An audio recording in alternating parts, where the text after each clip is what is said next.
दोस्तों, हम लोग रात के आसमान को तो जरूर देखते हैं, लेकिन क्या आपको पता है कि रात के आसमान में जो तारे दिखाई देते हैं वो उतना ही नहीं होता है जितना हमें दिखाई देता है। उनकी संख्या हजारों में नहीं, लाखों में नहीं, करोड़ों में नहीं, बल्कि अरबों में है। और इन अरबों तारों में से हर एक तारे के पास हमारे पृथ्वी जैसा ग्रह हो सकता है। तो सवाल ये है कि क्या इस पूरे ब्रह्मांड में हम अकेले हैं या फिर कोई और भी है जो हमें देख रहा हो। आज अगर हम अपने घर से कुछ निकल कर देखना चाहे तो अपने गांव को देख सकते हैं। कुछ और ज्यादा देखना हो तो और गांव को देख सकते हैं। इनसे भी ज्यादा कुछ और देखना हो तो गांव से लेकर शहर तक का सफर देख सकते हैं। अगर इनसे भी ज्यादा और कुछ देखना हो तो हम अपने गांव से शहर तक, शहर से जिले तक, जिले से राज्य तक। अगर इनसे भी ज्यादा और भी कुछ देखना है तो पूरे देश को देख सकते हैं, पूरी दुनिया को घूम घूम कर देख सकते हैं। हम पृथ्वी के एक एक छोटे छोटे जगहों पर जाकर देख सकते हैं, घूम सकते हैं।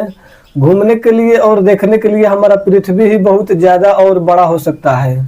लेकिन अब थोड़ा सोच से आगे निकल कर देखें तो दोस्तों, हमारा पृथ्वी एक छोटा सा ग्रह है जो एक साधारण से तारे के चारों तरफ घूमते रहते हैं। हमारा पृथ्वी सूर्य का चक्कर लगा रहा है और ऐसे सूर्य हमारे मिल्की वे यानी हमारी आकाश गंगा में एक नहीं बल्कि अरबों खरबों सूर्य हो सकता है। वैज्ञानिकों के अनुसार सिर्फ मिल्की वे में 100 अरब से 400 अरब प्लस तारा है और हर एक तारा अपने अपने सिस्टम का सूर्य हो सकता है। और पूरे ब्रह्मांड में ऐसे खरबों आकाश गंगाएं हैं। तो ऐसा भी हो सकता है कि अगर हर जगह ग्रह है तो वहां भी जीवन हो सकता है। इंसान पहले से भी आसमान को देखते आ रहे हैं। कई जगह से अलग अलग संकेत मिलते रहते हैं। आज बहुत सारे लोग दावा करते हैं कि उन्होंने आसमान में कुछ अजीब सा रोशनी देखा, कुछ उड़ता हुआ रहस्यमय चीजें देखा, और कुछ लोग तो ऐसा भी बोलते हैं कि उन्होंने एलियन को देखा। लेकिन वैज्ञानिक भी टेलीस्कोप से रेडियो के सिग्नल सुनकर और दूसरे ग्रहों की खोज करके इसी सवाल का जवाब ढूंढ रहा है।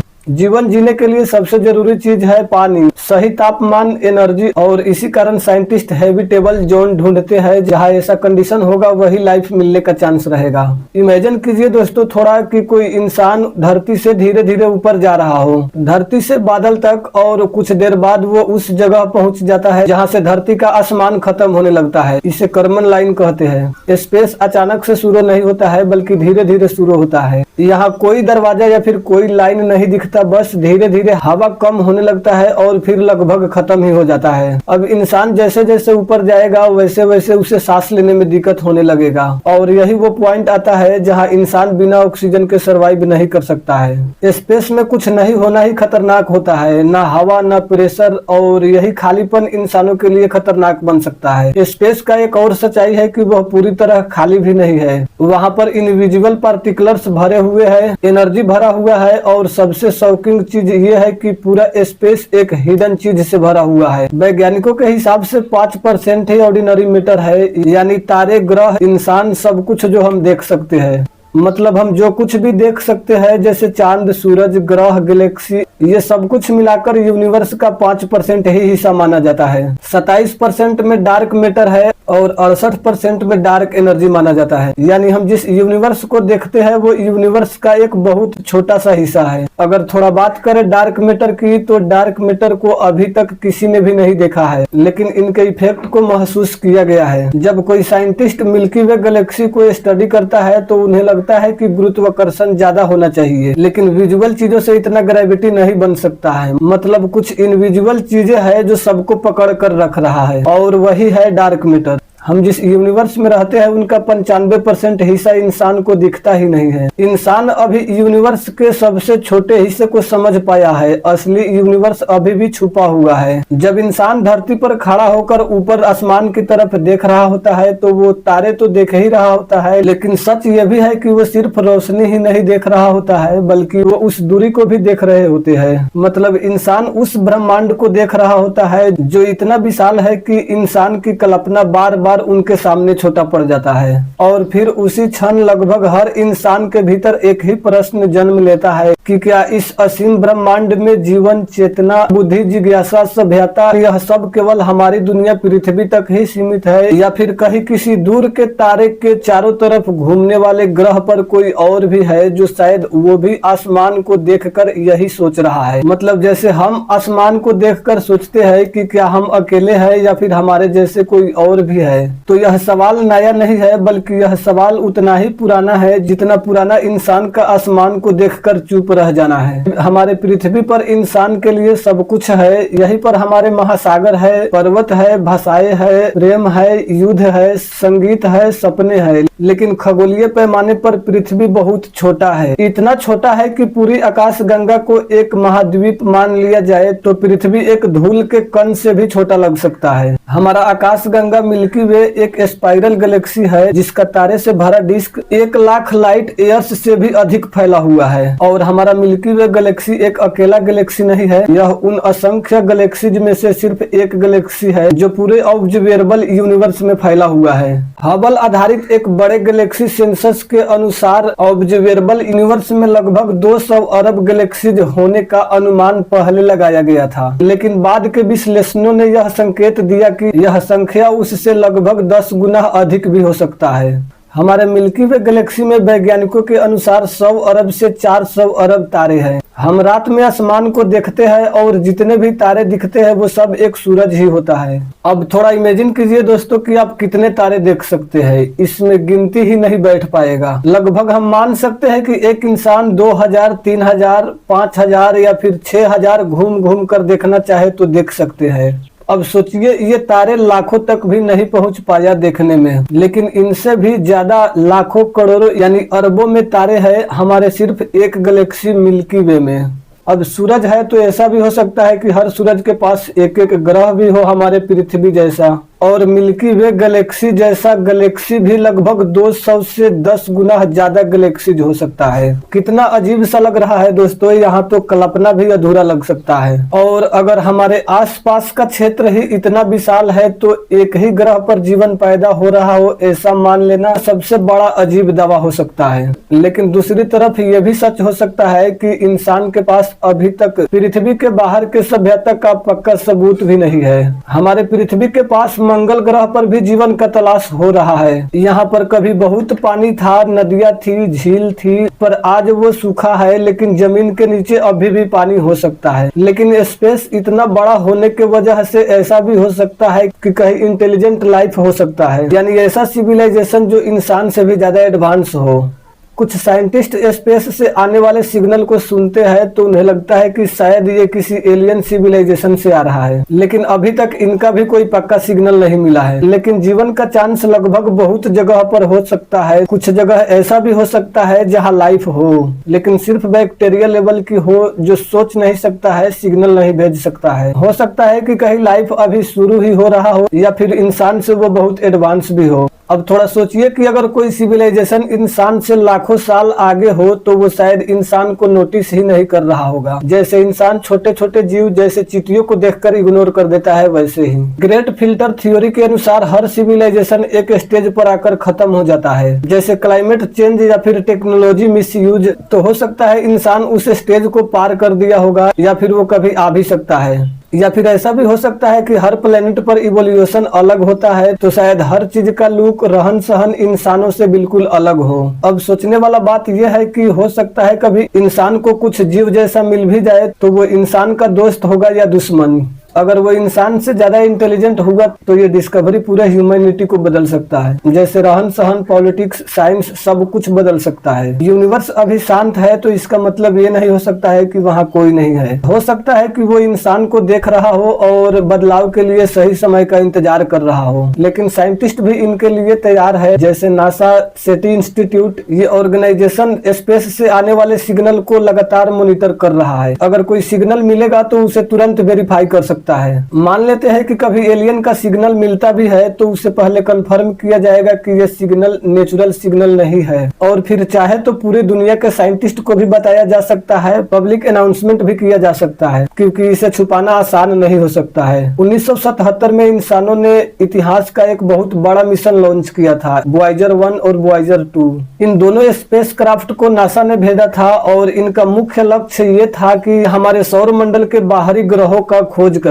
इनको किसी एक जगह पर नहीं भेजा गया था बल्कि पूरे सौर मंडल की यात्रा पर भेजा गया था। पहले ये जुपिटर के पास गया और फिर सैटर्न के पास। वॉयेजर 2 आगे बढ़कर यूरेनस और नेपट्यून तक पहुंच गया और वॉयेजर 1 आज इंसानों का सबसे ज्यादा दूर गया हुआ यान है। ये अब सौर मंडल से बाहर यानी इंटरस्टेलर स्पेस यानी तारों के बीच के क्षेत्र में पहुंच चुका है। और इनका खास बात यह है कि इन दोनों में गोल्डन रिकॉर्ड भी है, जिसमें इंसानों की आवाज, म्यूजिक और पृथ्वी की जानकारी है, ताकि अगर एलियन कभी इनसे मिले तो वो समझ सकेगा कि इंसान कौन है। अगर एलियन फ्रेंडली कांटेक्ट में मिला और वो पीसफुल हुआ तो इंसानों को टेक्नोलॉजी दे सकता है, कुछ बीमारियों का इलाज भी दे सकता है और वो इंसानों को स्पेस ट्रेवल भी सिखा सकता है और तब ह्यूमनिटी एकदम से आगे बढ़ सकता है। लेकिन अगर नेचुरल कांटेक्ट हुआ तो हो सकता है उससे इंसानों से कोई इंटरेस्ट ही ना हो। जैसे इंसान एनिमल को ऑब्जर्व कर देता है, वैसे ही हो सकता है कि कभी एलियन आए और सिर्फ स्टडी करे और चले जाए। और अगर डेंजर कांटेक्ट हुआ तो बड़ा खतरनाक पॉसिबिलिटी हो सकता है। अगर एलियन इंसान से ज्यादा पावरफुल हुआ तब शायद गेम अलग ही दिशा में जा सकता है। हो सकता है कि एलियन कभी धरती पर रिसोर्सेस के लिए आए और इंसान को देखकर इंसान को ही अपना खतरा मान ले, तो यहाँ बहुत डेंजर सीन बन सकता है। उदाहरण हम ऐसे मान सकते हैं कि इंसान ही किसी अजीब से जीव को देखकर डर जाता है। इंसान को लगता है कि ये जीव इंसान के लिए खतरनाक है, भले ही वो जीव इंसान के लिए खतरनाक ना हो। वैसे ही एलियन भी कभी धरती पर आए और वो इंसान को पहली बार देखे तो इंसान को भी वो अपना खतरा मान सकता है। और ऐसे इतिहास को भी देखे तो जब भी एडवांस सिविलाइजेशन वीकर सिविलाइजेशन को पाया है, अक्सर रिजल्ट बुरा ही हुआ है। और कुछ साइंटिस्ट तो ये भी मानते हैं कि इंसान को एलियन को मैसेज नहीं भेजना चाहिए। और कुछ साइंटिस्ट ने तो वार्निंग भी दिया था कि एडवांस एलियन से कांटेक्ट करना डेंजर हो सकता है, क्योंकि इंसान को उनका इंटेंशन पता ही नहीं होता है। और कुछ लोग तो ये भी मानते हैं कि एलियन पहले भी धरती पर आ चुके हैं, लेकिन साइंस के पास इनका कोई सॉलिड प्रूफ नहीं है। ये थ्योरी अभी डिबेट में है, साइंस इसका जवाब ढूंढ रहा है। साइंटिस्ट को ऐसे बहुत सारे प्लैनेट मिल चुका है जहाँ सिंपल लाइफ से लेकर इंटेलिजेंट लाइफ हो सकता है। मार्स यानी मंगल ग्रह जो पृथ्वी के पास ही है, यहाँ पहले पानी बहुत था, इसलिए यहाँ बैक्टीरिया जैसे लाइफ होने का संभावना रहता है। और दूसरा है आइस वाले चांद यानी यूरोपा और एनसेलेडस, लेकिन ये चांद बिल्कुल अलग अलग है, धरती के चांद से बिल्कुल डिफरेंस। जो हम धरती पर से रात में चांद देखते हैं वो वाला चांद नहीं है, ये दूसरा चांद है। यूरोपा ये जुपिटर का चांद है, इसका सरफेस हमेशा बर्फ से ढका होता है, लेकिन साइंटिस्ट के अकॉर्डिंग यहाँ अंदर एक बड़ा लिक्विड वाटर ओशियन हो सकता है, इसलिए बैक्टीरिया जैसे जीवों की संभावना यहाँ हो सकता है। और एनसेलेडस भी सैटर्न का चांद है, इस पर भी बर्फ के लेयर है, लेकिन गीजर के थ्रू पानी के फाउंटेन्स बाहर निकलते रहते हैं। इसके अंदर भी सबस्फेयर ओशियन सस्पेक्टेड है, तो यहाँ भी जीवों का संभावना हो सकता है। लेकिन ये दोनों धरती के चांद से बिल्कुल बहुत दूर है और ये दूसरे प्लैनेट के अराउंड में घूमते रहते हैं। और तीसरा है वेनस के बादल। वेनस यह ग्रह बहुत गर्म है, लेकिन इनके बादलों में साइंटिस्ट को कुछ जीवों के संकेत मिले हैं, तो हो सकता है कि वहाँ हवा में तैरने वाला लाइफ हो। और चौथा है टाइटन। यहाँ पानी नहीं है, बल्कि टाइटन पर मीथेन बहुत ज्यादा मात्रा में मौजूद है। वहाँ मीथेन गैस हवा में भी है और मीथेन गैस के झीलें और समुद्र भी है। और वहाँ मीथेन रेन की बारिश भी होती है। जैसे पृथ्वी पर पानी का साइकिल होता है, जैसे बारिश, नदी, समुद्र, वैसे ही टाइटन पर भी मीथेन साइकिल होता है। टाइटन बहुत ठंडा ग्रह है, वहाँ पानी बर्फ की तरह सख्त हो सकता है, इसलिए वहाँ इंसान जैसे जीवन की संभावना बहुत कम है। और कुछ वैज्ञानिक मानते हैं कि मीथेन बेस्ड लाइफ अलग तरह का ही जीवन हो सकता है, लेकिन इनका भी कोई पक्का सबूत नहीं है। अब हो सकता है कि स्पेस के कहीं दूर किसी दूसरी गैलेक्सी में इंसानों जैसा जीव मौजूद भी हो, लेकिन स्पेस इतना विशाल है कि सिग्नल को ट्रेवल में ही लाखों साल का समय लग सकता है। तो हो सकता है कि उनके द्वारा भी सिग्नल भेजा गया हो, लेकिन वो अभी तक इंसानों के पास पहुंचा ही ना हो। या फिर ऐसा भी हो सकता है कि यूनिवर्स को हम एक अंधेरा जंगल मान सकते हैं, जहां लगभग हर सिविलाइजेशन छिपा हुआ हो। और ऐसा इसलिए हो सकता है क्योंकि अगर कोई स्ट्रॉन्ग सिविलाइजेशन उसे ढूंढ ले तो उसे हो सकता है खत्म भी कर दे। मान लेते हैं इंसान को ही पता चले कि वहां पे दूसरी सिविलाइजेशन है, तो इंसान उसे कमजोर समझकर इग्नोर कर सकता है या फिर खतरा समझकर उसे वही खत्म भी कर सकता है, ताकि ये भविष्य में कभी इंसान के लिए खतरा न बने। इसलिए शायद कोई सिविलाइजेशन छुप कर सर्वाइव करना ही सेफ समझ रहा होगा। या फिर ऐसा भी हो सकता है कि कोई एडवांस एलियन सिविलाइजेशन ही इंसान को देख रहा हो और वो अभी छुप कर रह रहा हो। लेकिन अभी ये थ्योरी है, इनका भी कोई पक्का प्रूफ नहीं है, लेकिन साइंस अभी भी एलियन का खोज कर रहा है। लेकिन साइंटिस्ट कुछ जगह को ज्यादा संभावित मानते हैं जहां जीवन होने का बहुत ज्यादा चांस है, जैसे मार्स। यहाँ पहले पानी बहुत था, यहाँ नदी और झील के निशान मिले हैं और आज भी जमीन के नीचे पानी हो सकता है, इसलिए माइक्रो यानी छोटे जीव मिलने की संभावना यहाँ ज्यादा माना जाता है। यूरोपा पर भी बर्फ के मोटे परते के नीचे पूरा महासागर है, तो यहाँ भी समुद्र के अंदर एलियन लाइफ हो सकता है। टाइटन पर भी मीथेन के झीलें और समुद्र है, तो यहाँ भी अलग तरह के केमिस्ट्री पर आधारित जीवन हो सकता है। मतलब इंसान जैसा नहीं बल्कि अलग तरह का एलियन हो सकता है। और दूसरे एक्सोप्लैनेट पर एडवांस जीवन का भी संभावना हो सकता है। मतलब हमारे सोलर सिस्टम के बाहर किसी दूसरे सूरज के चारों तरफ घूमने वाले ग्रह जैसे प्रोक्सिमा सेंटौरी बी भी अपने सूरज के चारों तरफ घूमते रहते हैं। अगर किसी ग्रह पे पानी हो, हवा हो और सही टेम्परेचर हो तो वहाँ लाइफ डेवलप हो सकता है, जैसे पृथ्वी पर है। अगर कोई ग्रह अपने सूरज से ना ज्यादा दूर हो और ना ज्यादा पास हो तो वहाँ पानी लिक्विड रह सकता है, और पानी जीवन के लिए सबसे जरूरी चीज है। और ऐसे ही संभावना के साथ प्रोक्सिमा सेंटौरी बी को देखा जाता है। कुछ समय तक कुछ इंसान सोचते थे कि वहाँ सिर्फ बैक्टीरिया नहीं बल्कि इंसान या फिर उससे भी ज्यादा इंटेलिजेंट सभ्यता का अंदाजा लगाया जाता था, जिनके पास टेक्नोलॉजी हो जिससे सिग्नल भेज सके, मशीन बना सके, वहाँ इंसान जैसे जीव मानते थे। क्योंकि यूनिवर्स बहुत पुराना है तो हो सकता है कि कुछ ग्रह पर लाइफ को इवॉल्व होने के लिए अरबों साल ज्यादा मिल गया हो। मतलब किसी ग्रह पर पृथ्वी से अरबों साल पहले लाइफ शुरू हुआ होगा तो वो अभी शायद इंसान से ज्यादा एडवांस हो सकता है। लेकिन प्रोक्सिमा सेंटौरी बी की स्थिति ऐसा नहीं है। वहाँ लाइफ पॉसिबल है लेकिन जैसे इंसान सोचते थे वैसे नहीं है। वहाँ लाइफ हो सकता है लेकिन बैक्टीरिया जैसे पानी में रहने वाला या फिर जमीन में रहने वाला। जैसे पृथ्वी पर सिंपल लाइफ से शुरू हुआ था वैसे ही वहाँ भी हो सकता है। क्योंकि ऊपर रेडिएशन ज्यादा है तो हो सकता है जमीन के नीचे या पानी के अंदर लाइफ छिपा हो। प्रोक्सिमा सेंटौरी बी का एक साइड हिस्सा हमेशा दिन में ही हो सकता है और एक साइड हिस्सा हमेशा रात में ही हो सकता है। दिन वाला हिस्सा ज्यादा गर्म होगा रेडिएशन के साथ और रात वाला हिस्सा ज्यादा ठंडा होगा बर्फ की तरह। तो अगर वहाँ लाइफ होगा भी तो बीच वाले हिस्से में ही होगा। बीच में एक पट्टी जैसा जगह होगा जहाँ लाइफ स्ट्रगल करते हुए सर्वाइव कर रहा होगा। लेकिन दोस्तों यहाँ एक कंफ्यूजन हो सकता है कि वो भी अगर अपने सूरज का चक्कर लगाता है तो वहाँ दिन रात जैसा क्यों नहीं होता होगा। तो इसका जवाब ये है कि प्रोक्सिमा सेंटौरी बी अपने सूरज प्रोक्सिमा सेंटौरी के बहुत पास में ही है, और जब कोई ग्रह अपने तारे के बहुत पास में होता है तो वो टी डेली लोकेट हो जाता है। जैसे चंद्रमा पृथ्वी को हमेशा एक साइड ही दिखाता है वैसे ही यह ग्रह भी अपने तारे की तरफ हमेशा एक साइड रख सकता है। लेकिन यहाँ भी इंसानों से ज्यादा एडवांस जीवन की चांसेज बहुत कम है। आज इंसान सिर्फ धरती पर रहता है लेकिन फ्यूचर में इंसान दूसरे प्लैनेट पर बस सकता है, जैसे मार्स। साइंटिस्ट प्लान कर रहा है कि आने वाले समय में मार्स पर कॉलोनी बनाया जाए। सिर्फ प्लैनेट ही नहीं बल्कि फ्यूचर में स्पेस के अंदर भी सिटीज यानी शहर बन सकते हैं जहां लोग रहेंगे, काम करेंगे और नया सिविलाइजेशन शुरू हो सकता है। फ्यूचर में साइंस इतना आगे जा सकता है कि इंसान अपना बॉडी बदल सकता है और किसी जीव के जीन्स को एडिट भी कर सकता है ताकि वो कम ऑक्सीजन में जी सके और अलग इन्वायरमेंट में सर्वाइव कर सके। यानी धीरे धीरे एलियन जैसा बन सकता है। कभी फ्यूचर में इंसान और मशीन मिक्स भी हो सकता है, यानी ब्रेन में कंप्यूटर और बॉडी में टेक्नोलॉजी जा सकता है। इससे एक नया टाइप का नया सिविलाइजेशन लाइफ शुरू हो सकता है जो अभी के इंसानों से बिल्कुल अलग हो सकता है। और फिर इंसान किसी दूसरे प्लैनेट पे जाए तो वहाँ के सिंपल लाइफ इंसान को ही एलियन समझ सकता है। जैसे आज इंसान किसी एलियन के बारे में सोचते हैं वैसे ही कोई और इंसान को एलियन जैसा सोचेगा।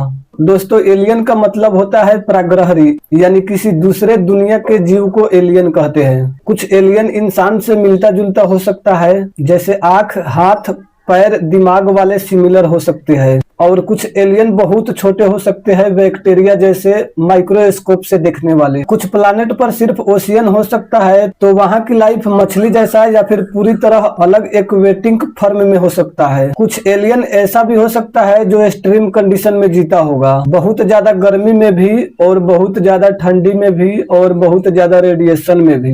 कुछ एलियन ऐसा हो सकता है जिसका शरीर ही सॉलिड ना हो, वो सिर्फ एनर्जी फॉर्म में हो सकता है, लाइट या इलेक्ट्रिसिटी जैसा। मतलब ना बॉडी होगा ना शेप होगा, फिर भी इंटेलिजेंट हो सकता है। कुछ एलियन तो अपना शेप भी बदल सकता है, जैसे लिक्विड या गैस जैसे हो सकते हैं, यानी उनका कोई फिक्स्ड फॉर्म नहीं हो सकता है। मतलब एलियन किसी भी फॉर्म में हो सकता है, जरूरी नहीं कि वो इंसान जैसा ही हो। वो इतने अलग हो सकता है कि कुछ इंसान उसे पहचान ही नहीं सकते हैं। हमारा यूनिवर्स अकेला नहीं है, बल्कि ऐसा कई यूनिवर्स भी हो सकता है और हर यूनिवर्स का अपना अपना रूल हो सकता है। जरा सोचिए, एक और किसी दूसरे यूनिवर्स में एक और अर्थ हो और वहाँ एक और मेरे जैसा मैं हूँ जो अलग डिसीजन ले रहा हूँ, यानी एक ही इंसान कई वर्जन में एग्जिस्ट हो सकता है। ऐसे में हर यूनिवर्स में अलग फिजिक्स, अलग प्लैनेट्स और अलग लाइफ हो सकते हैं। कहीं लाइफ इंसान से ज्यादा एडवांस हो सकता है, लेकिन मल्टीवर्स अभी थ्योरी है, इसका कोई भी डायरेक्ट प्रूफ नहीं है। और यूनिवर्स बहुत बड़ा है तो लाइफ कहीं भी तो हो ही सकता है, एलियन भी कहीं भी हो सकता है, जीवन भी कहीं भी हो सकता है और शायद कई यूनिवर्स भी हो सकते हैं। यूनिवर्स साइलेंट है, इसलिए दोस्तों हमें अपने अंदर की आवाज को सुनना चाहिए। अगर एलियन इंसान से ज्यादा इंटेलिजेंट हुआ तो इंसान को भी खुद को बेहतर बनाना चाहिए। यूनिवर्स में बहुत रहस्य है और वही रहस्य इंसान को आगे बढ़ाता है, लेकिन फिर भी यूनिवर्स में अभी भी बहुत कुछ छुपा है। यहाँ तक आने के लिए धन्यवाद दोस्तों। हम फिर मिलेंगे अगले वीडियो में एक अलग टॉपिक के साथ।